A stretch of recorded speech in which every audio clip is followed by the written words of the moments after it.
The CCP is launching a global tax collection campaign, and the recently controversial entry and exit management regulations are precisely the shackles designed to complement it. Yesterday, the Financial Times dropped a bombshell. The CCP authorities have quietly launched a global tax collection campaign. The target is not just the overseas assets of high net worth individuals, but has been expanded to include all tax residents as defined by the CCP. The most glaring figure is that the investigation period for this crackdown can stretch back as far as 25 years, going all the way back to the year 2000. The year 2000? Think about it, friends. Back then, many of you probably hadn't even seen a smartphone yet. And yet, the CCP wants to settle accounts with you from that very era today.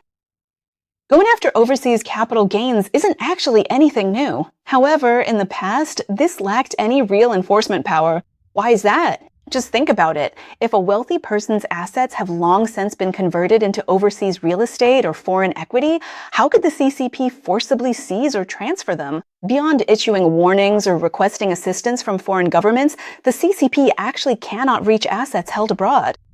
So now, this tax collection can be combined with personal control. This is one of the effects that the new entry and exit regulations are intended to achieve. People have become hostages used to forcibly demand foreign currency. Over the past 2 months, the CCP has successively issued a number of new regulations, from outbound investment to the collection of overseas taxes to digging up old accounts domestically, and finally to entry and exit controls. Who exactly are these series of actions targeting? Why did it introduce this series of new regulations? And what kind of predicament does this reflect? In the next 25 minutes, we will take a comprehensive look at the CCP's recent actions all at once. You may have seen 1 or 2 of these, but believe me, the moment you see the full picture, you will definitely have a completely different feeling.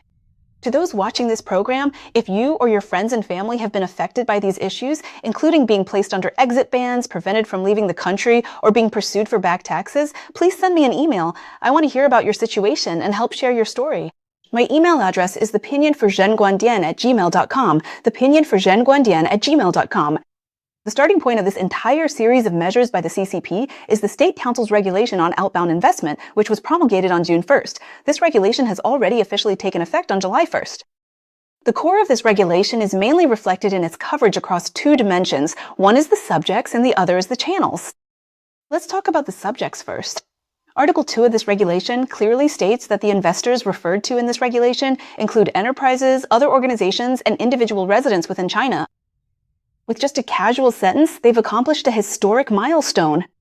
This is the first administrative regulation in the history of the CCP that explicitly includes individual residents within the regulatory framework for outbound investment. Previously, when you used your $50,000 foreign exchange quota to trade stocks, buy property, or purchase investment-linked insurance overseas, although it was always considered to be in a gray area, there was no specific administrative regulation governing. Well, now there is. The interpretation from the legal circle is very direct. Starting from July 1st, things like personal cross-border brokerage accounts are illegal and face the risk of being cleared out. If you still have positions on platforms like Futu or Tiger Brokers, this is now considered a non-compliant status left over from the past. Now, let's talk about the channels. A legal channel that wealthy Chinese individuals often used in the past to move money abroad was to package domestic assets into offshore companies in places like the Cayman Islands or the BVI, and then list them or invest from overseas. This is the so-called red chip structure. And this channel has now also been completely brought into the circle of filing and approval requirements. In a nutshell, starting July 1st, as long as your money is trying to cross the border, whether it's billions in corporate capital going overseas or just a regular person's savings of a few tens of thousands, it's all under the watchful eye of regulators, without exception. So the money can't get out, but what about the money that's already made it out? Sorry, it has to be coughed back up. This leads to the second new regulation suddenly issued by the Ministry of Finance and the State Taxation Administration on July 24th, regarding the announcement on matters concerning individual income tax on offshore trusts. As everyone knows, in the past, the favorite safe haven for China's top billionaires, those with tens or hundreds of millions in net worth, was offshore family trusts. They would pack their stocks, real estate, and company equity into trusts in the Cayman Islands, Singapore, or Hong Kong. And just like that, as long as those earnings weren't remitted back to domestic accounts, the CCP's tax bureau couldn't touch them. So, starting from the day this announcement was released on the 21st, this channel has also been completely blocked. Just listening to the policy, it might be hard to grasp exactly how big of an impact this really has. Let's use little a as an example for our friends to run the numbers, and you'll understand just how desperate China's wealthy are right now. Let's assume little a is a major shareholder of a domestic listed company. 5 years ago, he spent $10 million to start his business. Later, the company went public, and hey, that stake grew to $100 million. To avoid taxes and also to move his assets overseas, little a set up an offshore family trust in Singapore and put all of that $100 million worth of equity into this trust. All right, so the authorities have issued 3 fatal blows this time. The first blow, you have to pay a 20% tax the moment you put the money in. Little a's original cost for the equity was $10 million, but by the time it was put into the trust, the valuation had reached $100 million, meaning he made a net profit of $90 million. According to the new regulations, this is considered income from property transfer and is directly subject to a 20% tax rate. Little a hasn't even received a single cent in cash from the trust yet, but just from the step of putting it in, he has to cough up $18 million in cash to the CCP tax authorities. Even if it's an old account from when he put it in years ago, now under these new regulations, he still has to pay that $18 million in full. So let's assume that by the second year, the trust uses the stocks to invest overseas, and hey, it earns $10 million in dividends and appreciation. Little a thinks to himself, if I don't withdraw this money and just let it snowball in the trust account, that should be fine, right? Not a chance. The tax bureau will directly treat this $10 million as income that little a is already pocketed. Regardless of whether he withdraws the cash or not, he has to pay another 20%, which is $2 million in personal income tax. As long as the trust makes money every year, this tax will be collected right on schedule. There's no escaping a single cent. This is the second fatal blow. Every year, the money the trust earns is essentially being bled dry by the CCP. Little a gets anxious and thinks, well, I'll just renounce my Chinese citizenship, get a Singaporean passport, or get a Canadian permanent resident card. You can't touch me then, right? Well, Article 11 of this announcement is the most ruthless shut the door to catch the dog tactic. As long as little a still has factories or companies in China and the money is still being earned domestically, then in the eyes of the authorities, you will always be a Chinese tax resident. Even if you hold a foreign passport and are living abroad, as long as you dare to return to China or still have assets in the country, if you try to pay even a penny less of this $18 million transfer tax or the annual dividend tax, the authorities can seize little a's domestic assets at any time or ban you from leaving the country again. So, friends, have you done the math on this? The $100 million that was originally put into the trust was supposed to be placed by little a into an absolutely secure safe. But now, the new regulations not only want to take nearly $20 million from it in one go, but they will also continue to bleed it dry annually. Even changing your nationality won't help, and the transition period they've given is shockingly short. For any taxes not paid between January 1st, 2023 and December 31st, 2025, they must be paid automatically within 90 days from the day the announcement was released. Using little a's case as an example, that means $18 million plus 20% of the annual dividends, all of which must be paid in full within just 90 days. At this point, if you are an overseas Chinese, I'd like to ask, if you currently have property or investments and were to encounter a situation like this, what would you choose? If you would just accept it, pay the tax, and keep your status and the freedom to travel to and from China, type A for me. If you would give up your household registration or tax residency, even if it meant taking some financial loss just to get out of it, type B. Let's see how you, our friends, would choose if you were facing a situation like this. So if money can't get out, as we just mentioned, overseas money is being tracked down, what about the money inside the country? Well, they have ways to dig up old accounts too. Caijing published a report on June 3rd, and the numbers in it are really eye-opening.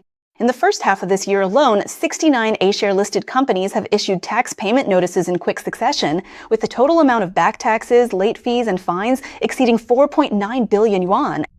Do you know what this number was a few years ago? In the same period in 2024 and 2025, the number of companies issuing tax payment notices was only in the single digits. It jumped from single digits to 69 in just 1 year. You can imagine the scale of this. And just how ruthless this wave of digging up old accounts is, let's look at a few real examples. Zhejiang Distillery, a subsidiary of the well-known enterprise Weiwei Shares, suddenly received a notice from the tax bureau requiring them to pay back consumption taxes from 1994 to 2009, totaling a full 85 million yuan. Friends, do the math. This is a retroactive audit going back 30 years. Then there's the listed company Bohui Shares, which, simply because the tax authorities suddenly changed the interpretation of consumption tax, got hit with a back tax notice that turned the company from profitable to suffering massive losses. In the end, the company just couldn't take it anymore and had no choice but to announce a complete production shutdown, collective leave, layoffs, and pay cuts. And there's also Inner Mongolia Diantou Energy. This company had to shell out 296 million yuan in back taxes and late fees. Zhangge Mining had 214 million yuan wiped out in one fell swoop. In private, these entrepreneurs speak with a sense of bitterness and clarity. 30 years ago, it was you who patted your chests and promised us preferential policies to attract investment, begging us to build factories and invest. 30 years later, when your local finances are running dry, you're the ones digging through the archives, telling us that the preferential policies from back then, well, they're considered illegal now, and demanding that I cough up the money with interest. If I were a Chinese business owner, I'd truly be beyond tears, with nowhere to turn for help. At the end of the day, in this current uncertain environment, businesses need to tighten their belts and budget carefully, and aren't we ordinary folks doing the same? But saving is one thing. More importantly, we need to take care of our health. Health is our greatest asset. Speaking of all that, money can't get out, overseas funds have to be brought back, and domestically, they're starting to dig up old accounts. Looking back at the bombshell report just released by the Financial Times, it's not surprising at all. This report cites sources including various foreign officials, Chinese bankers, and family office managers. Chinese banks and other financial institutions have now received instructions to strictly scrutinize the overseas investments of wealthy Chinese individuals, checking whether this income has been declared to the CCP tax authorities. In recent months, Chinese banks have stepped up coordination with tax authorities, freezing the accounts of a number of wealthy depositors until tax officials confirm that all capital gains taxes on their overseas asset accounts and trust capital have been fully paid.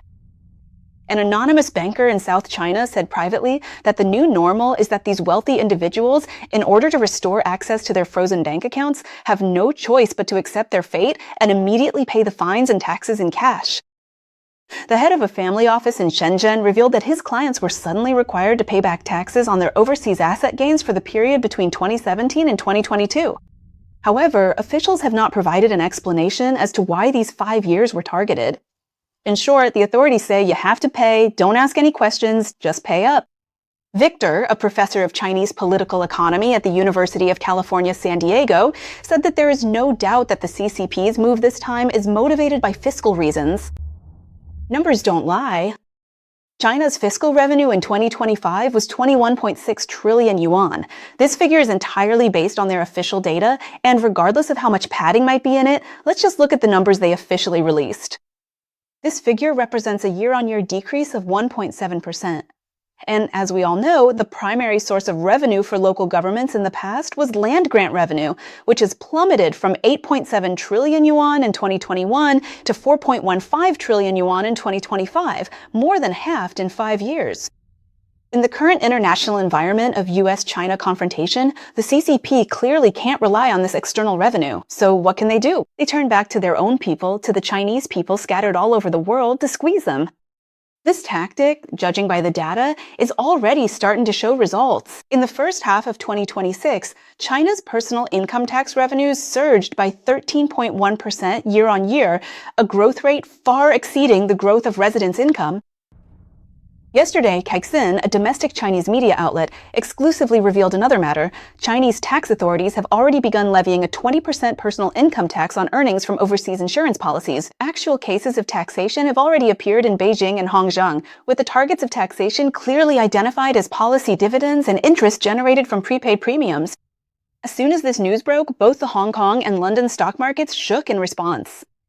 Prudential plunged as much as 13% during intraday trading in London, marking its largest intraday drop since the COVID-19 outbreak in March 2020. HSBC and Standard Chartered both fell by over 6.5%, while AIA and Hong Kong dropped more than 9% during intraday trading. The market voted with its feet, and the panic is written all over the charts. Over the past few years, countless members of China's middle class and the wealthy have loved going to Hong Kong to buy insurance, as the returns are higher than on the mainland and there's almost no tax to pay. And now, this avenue is being reaped as well. So you see, with look-through taxation on offshore trusts, look-through taxation on overseas insurance policies, and retroactive audits of overseas assets going back 25 years, don't even think about moving domestic assets out easily. When you put all these things on the same table, happening so frequently, they all point to one goal: closing the net. The question is, who will this net catch? Many friends, when they hear about clawing back overseas assets, their first reaction is that it's a rich person's problem and has nothing to do with an ordinary worker like me. Or they might say, hey, I already got my green card. I've been a citizen for years, so no matter how big this net is, it won't catch me. Friends, if that's really what you're thinking, then you are dead wrong.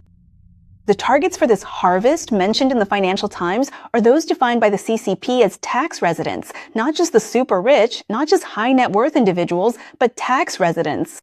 Furthermore, the CCP's definition of a tax resident is extremely vague and highly flexible. It's entirely up to them to decide.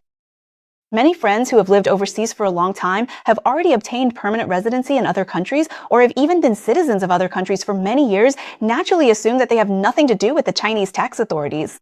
However, based on the cases that have already come to light regarding the CCP's actual practices, even if you spend less than 183 days in China each year, as long as you haven't formally renounced your Chinese citizenship and you spend most of your time living outside of China, you can still be considered a Chinese tax resident.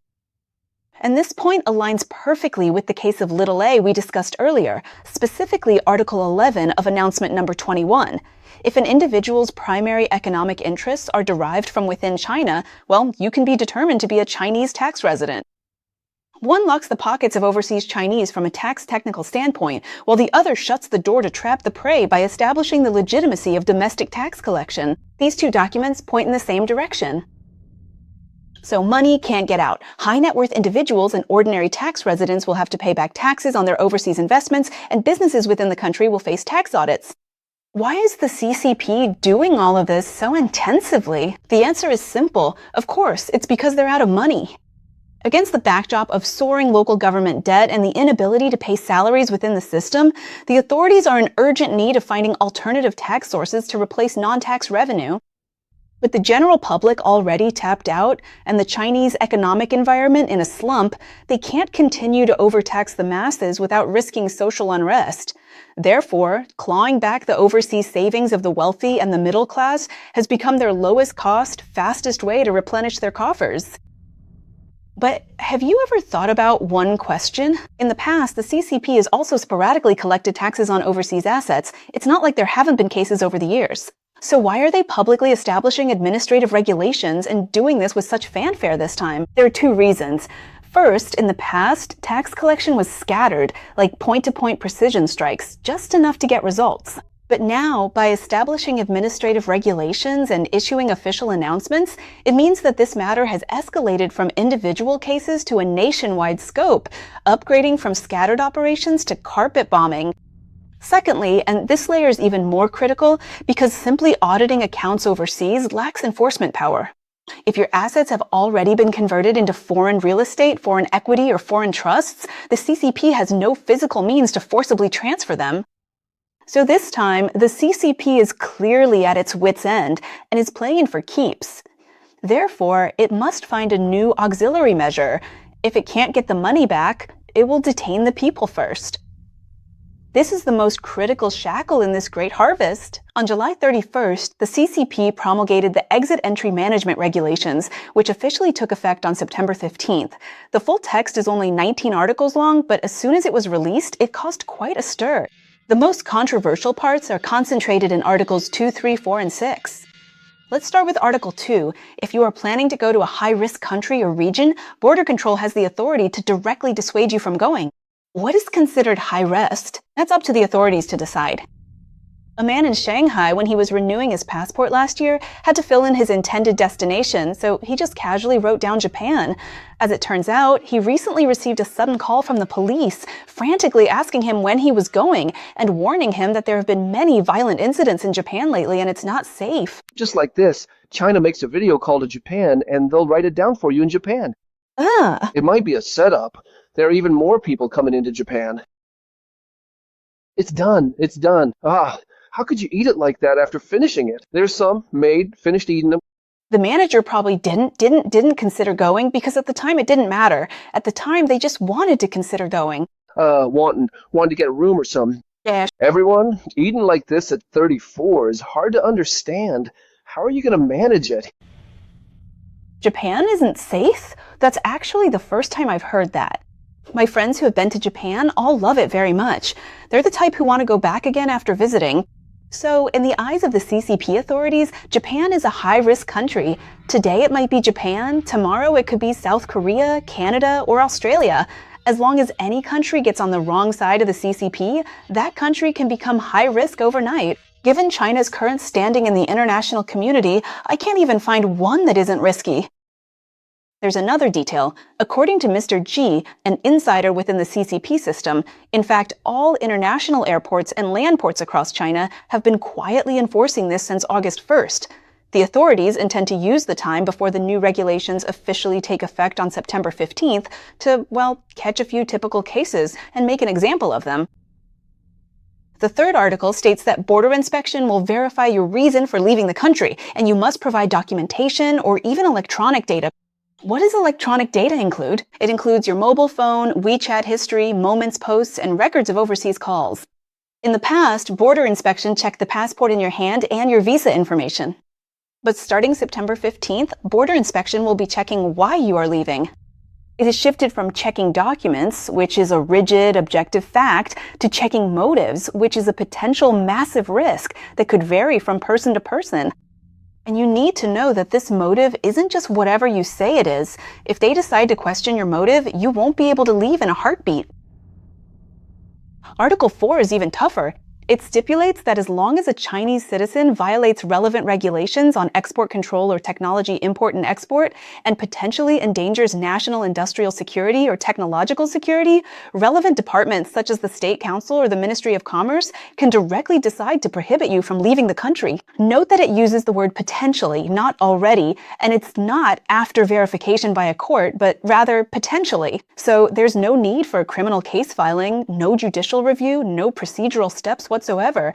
A person just makes a few phone calls, coordinates with others, and hey, your right to leave the country might just be gone. On the surface, this is aimed at researchers working in artificial intelligence, chips, and other cutting-edge technologies. But if you think it's really just that small group of people, then you're being too naive.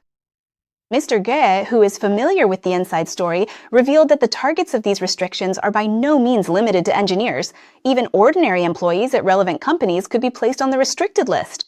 Even if you are just an ordinary mid-level white-collar worker at ByteDance, Alibaba, Ping An, or China Merchants Bank, or even a technical management trainee who has just joined for a year, you could potentially be included. Because the company you work for deals with classified information, the projects you handle might be classified. Or even if the colleague sitting at the desk next to you has worked on sensitive R&D, you could end up on this invisible list. And the scariest part is, you might never know you're on this list until you've arranged everything and are standing at the airport immigration checkpoint. Article 6 is the most insidious part of this regulation. It states that the deciding authority does not have to inform the individual concerned if it might affect national security, criminal investigations, or similar situations. In plain English, this means they can put you on a restricted list without telling you. You won't know you've been subjected to an exit ban, you won't know which department made the decision, when it was made, when it will be lifted, or who to appeal to. You only find out at the airport check-in counter the moment your passport is confiscated. A Guilin netizen experienced this firsthand.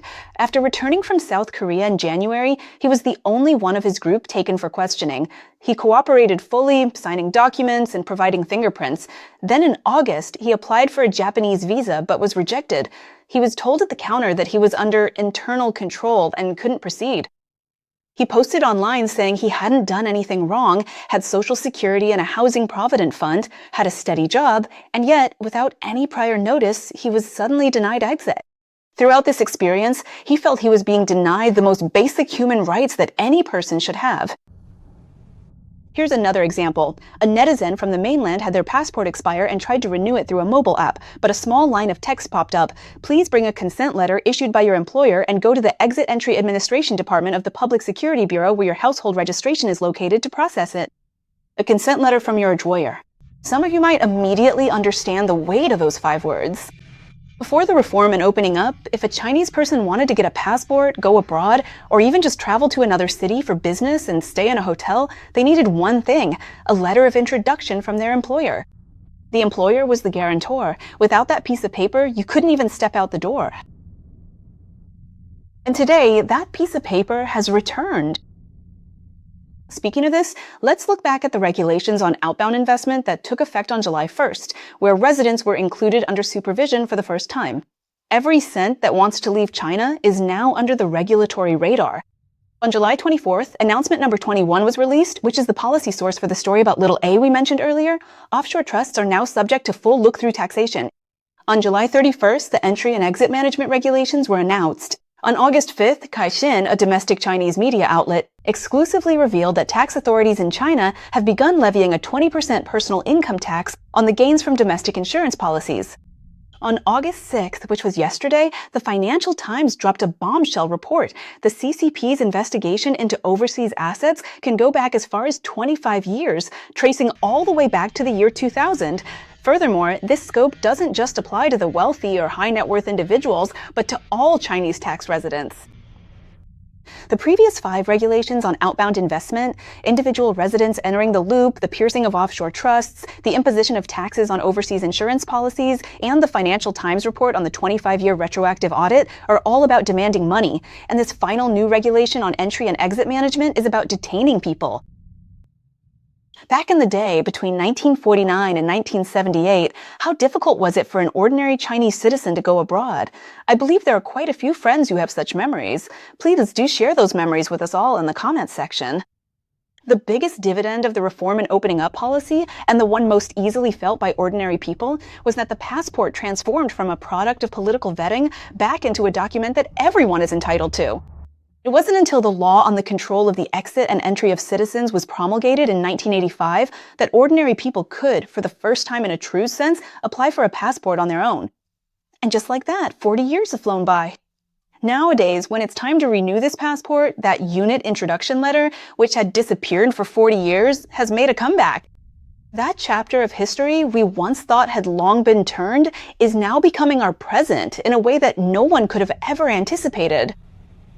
The sound of the gate locking has already echoed, and this time, how many people will be able to squeeze through that crack in the door at the very last moment? All right, that's all for today. Thank you all for watching. Before you go, I have a small favor to ask. Please hit the like button. If you'd like to see more, I welcome you to subscribe to True Viewpoints. Also, please click that fan promotion button to help my videos reach further and wider. And please share my program with your friends, with everyone who cares about these new regulations and everyone who might be affected. Every action you take could be helping to build a defensive wall for more people. All right, thanks y'all for watching, and I wish you a wonderful weekend. Don't forget, we'll be back at the same time tomorrow on True Viewpoints, so I'll see you then. Bye-bye.